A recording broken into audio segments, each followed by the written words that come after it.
Dans un monde où l'apparence règne et où la beauté semble être la clé de tout, un homme est apparu pour remettre en question toutes les certitudes. Ce n'était ni une star de cinéma, ni un chanteur à la voix suave. Non, il était simplement lui-même.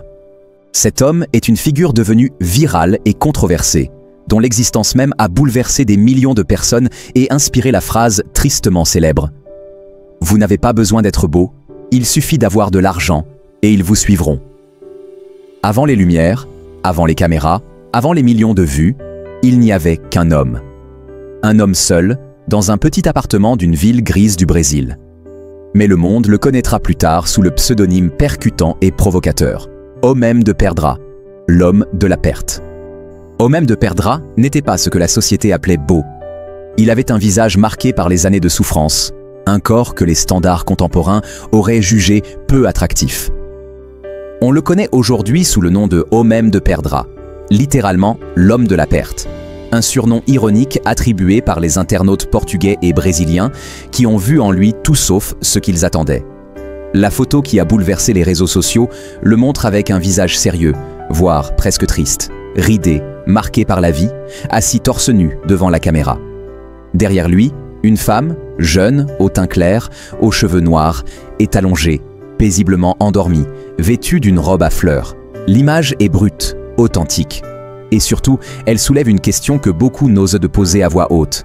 Comment une femme aussi séduisante peut-elle être avec un homme qui ne correspond pas aux standards esthétiques de notre société? Très vite, les commentaires ont fusé.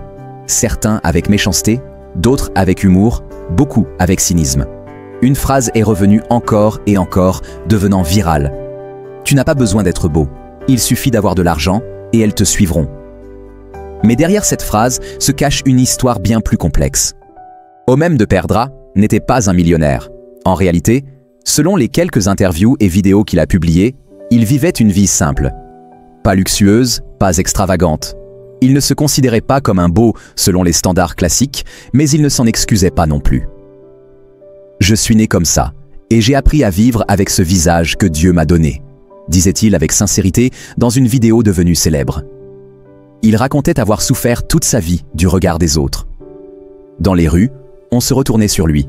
À l'école, il était moqué. À l'âge adulte, il avait appris à se rendre invisible. Mais malgré tout cela, il gardait une foi en l'amour, en la bonté des gens.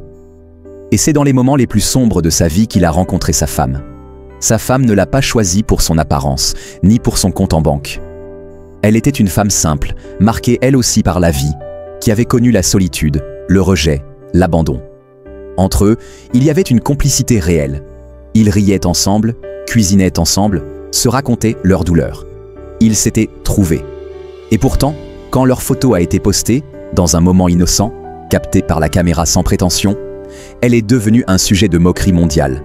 Face aux attaques, Homem de Perdra a publié une vidéo émotive. Il disait « Je ne suis peut-être pas beau pour vous, mais elle me voit avec le cœur. Elle sait qui je suis, ce que j'ai traversé, et elle m'aime. Si aimer quelqu'un qui ne correspond pas à vos critères est un crime, alors jugez-la. Mais moi, je suis fier d'être aimé comme je suis. » Ces mots ont touché des millions de gens. Des gens qui, comme lui, avaient été jugés. Des hommes et des femmes invisibles, moqués, rejetés pour leur apparence ou leur pauvreté.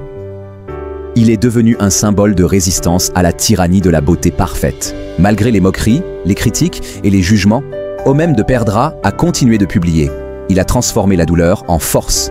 Il s'est adressé à ceux que personne n'écoute et il leur a dit « Vous êtes assez, même sans filtre, même sans muscles, même sans argent. » Et c'est ainsi qu'un simple homme, avec son regard grave et son corps vulnérable, a réveillé le monde à une vérité souvent oubliée. La vraie beauté ne se voit pas, elle se ressent.